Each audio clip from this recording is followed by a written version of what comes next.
ଆସନ୍ତୁ ଆଜି ଏକ ଏମିତି ପୌରାଣିକ କାହାଣୀର ଗଭୀରତାକୁ ଯିବା ଯୋଉଠି ଗୋଟେ ଅସମ୍ଭବ ଲାଗୁଥିବା ସମସ୍ୟା ସାମ୍ନାକୁ ଆସେ ଆଉ ତାର ସମାଧାନ ସତ କହିବାକୁ ଗଲେ ଆହୁରି ଅବିଶ୍ୱାସନୀୟ। ତେବେ ମୂଳ ପ୍ରଶ୍ନ ହେଉଛି, ଯେତେବେଳେ ଜଣେ ଶତ୍ରୁକୁ ମାରିବା ପ୍ରାୟତଃ ଅସମ୍ଭବ, ତାକୁ କେମିତି ହରାଯାଇପାରିବ?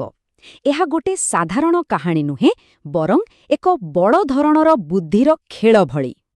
ଆମ କାହାଣୀର ନାୟକ ହେଉଛନ୍ତି ନୃସିଂହ, ଭଗବାନ ବିଷ୍ଣୁଙ୍କ ଚତୁର୍ଥ ଅବତାର। କିନ୍ତୁ ଏ କାହାଣୀ କେବଳ ଗୋଟିଏ ଅବତାରର ନୁହେଁ, ଏହା ହେଉଛି ଜଣେ ଭକ୍ତ ଆଉ ଭଗବାନଙ୍କ ମଧ୍ୟରେ ଥିବା ସେହି ଅଟୁଟ ବିଶ୍ୱାସର କାହାଣୀ। ଆଉ କାହାଣୀର ଆରମ୍ଭ ହୁଏ ରାଜା ହିରଣ୍ୟକଶିପୁଙ୍କଠାରୁ। ତାଙ୍କ ଭିତରେ ପ୍ରତିଶୋଧର ନିଆଁ ଜଳୁଥିଲା। ନିଜ ଭାଇର ମୃତ୍ୟୁ ପରେ ସେ ଚାହୁଁଥିଲେ ଅସୀମ ଶକ୍ତି, ଏତେ ଶକ୍ତି ଯେ ସେ ଦେବତାମାନଙ୍କୁ ବି ହରାଇପାରିବେ ଆଉ ସାରା ବ୍ରହ୍ମାଣ୍ଡରେ ରାଜ କରିପାରିବେ।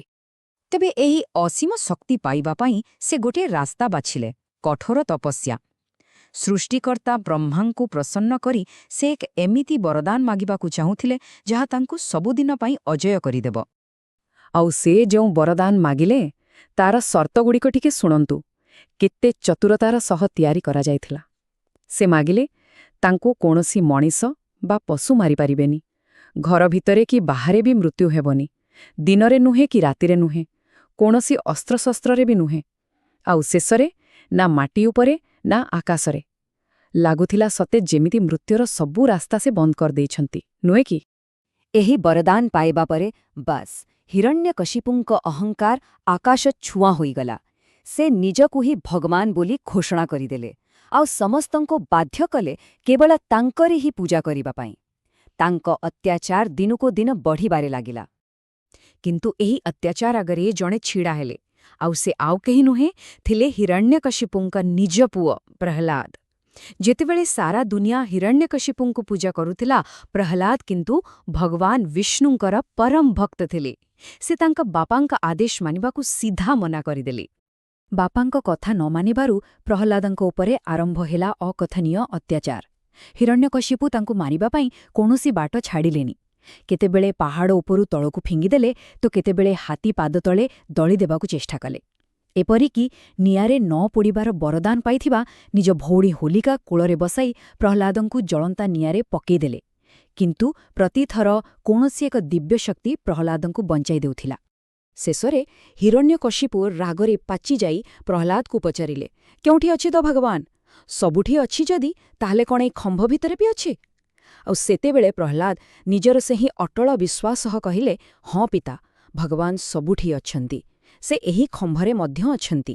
ଏକଥା ଶୁଣି ହିରଣ୍ୟକଶିପୁଙ୍କ ରାଗର ସୀମା ରହିଲାନି। ନିଜ ପୁଅକୁ ଭୁଲ ବୋଲି ପ୍ରମାଣିତ କରିବା ପାଇଁ ଆଉ ନିଜ ଅହଙ୍କାରରେ ଅନ୍ଧ ହୋଇ ସେ ନିଜ ଗଦା ଉଠାଇ ସେଇ ଖମ୍ବ ଉପରେ ଏକ ପ୍ରଚଣ୍ଡ ଆଘାତ କଲେ। ଆଉ ସେଇଠୁ ହିଁ ସବୁକିଛି ବଦଳିଗଲା। ସେହି ଖମ୍ବଟି ଏକ ଭୟଙ୍କର ଶବ୍ଦ କରି ଦୁଇ ଫାଳ ହୋଇଗଲା, ଆଉ ତା ଭିତରୁ ବାହାରିଲେ ନୃସିଂହ, ଏକ ଏମିତି ରୂପ ଯିଏ ନା ପୂରା ମଣିଷ ଥିଲେ ନା ପୂରା ପଶୁ। ଏହା ହିଁ ଥିଲା ସେହି ଅସମ୍ଭବ ପରିସ୍ଥିତିର ଦିବ୍ୟ ସମାଧାନ। ଆଉ ଏବେ ଦେଖନ୍ତୁ କେମିତି ହିରଣ୍ୟକଶିପୁର ପ୍ରତ୍ୟେକ ସର୍ତ୍ତକୁ ଗୋଟିଏ ଗୋଟିଏ କରି କାଟି ଦିଆଗଲା। ନୃସିଂହ ଅଧା ମଣିଷ ଅଧା ସିଂହ ଥିଲେ, ତେଣୁ ସେ ନା ମଣିଷ ନା ପଶୁ।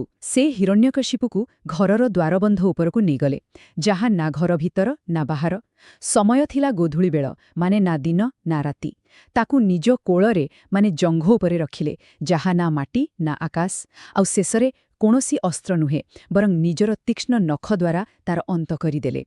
ତ ଏହିପରି ଭାବରେ ଅହଙ୍କାରର ପତନ ହେଲା ଆଉ ଅତ୍ୟାଚାରର ଅନ୍ତ ଘଟିଲା। କିନ୍ତୁ ଏହାପରେ ବି ନୃସିଂହଙ୍କ କ୍ରୋଧ ଶାନ୍ତ ହେଉନଥିଲା। ଶେଷରେ ତାଙ୍କର ସେହି ପ୍ରିୟ ଭକ୍ତ ପ୍ରହ୍ଲାଦଙ୍କ ପ୍ରାର୍ଥନା ହିଁ ତାଙ୍କୁ ଶାନ୍ତ କଲା ଏବଂ ପୃଥିବୀରେ ପୁଣି ଥରେ ଧର୍ମର ସ୍ଥାପନା ହେଲା। ଏହି କାହାଣୀରୁ ଗୋଟିଏ କଥା ବହୁତ ସ୍ପଷ୍ଟ ହୋଇଯାଏ, ଅଧର୍ମ ଆଉ ଅହଙ୍କାରର ବିନାଶ ନିଶ୍ଚିତ। ହିରଣ୍ୟକଶିପୁ ଭାବୁଥିଲା ସେ ଏମିତି ଏକ ନିୟମ ତିଆରି କରିଛି ଯାହାକୁ କେହି ଭାଙ୍ଗିପାରିବେନି, କିନ୍ତୁ ସେ ଭୁଲିଯାଇଥିଲା ଯେ ପ୍ରତ୍ୟେକ ନିୟମ ଭିତରେ କିଛି ନା କିଛି ଫାଙ୍କ ରହିଯାଏ। ଶେଷରେ ଏ କାହାଣୀ ଆମ ପାଇଁ ଏକ ବଡ଼ ପ୍ରଶ୍ନ ଛାଡ଼ିଯାଏ। ଆଜିର ଦୁନିଆରେ ଯେଉଁଠି ଶକ୍ତିର ଖେଳ ସବୁଠି ଚାଲିଛି, ସେଠି ଶକ୍ତିର ସୀମା ଆଉ ଜଣଙ୍କର ଅଟଳ ବିଶ୍ୱାସର ଶକ୍ତି, ଏହି କଥାଗୁଡ଼ିକ କେତେ ଗୁରୁତ୍ୱପୂର୍ଣ୍ଣ ଏହା ନିଶ୍ଚିତ ଭାବରେ ଚିନ୍ତା କରିବାର ବିଷୟ।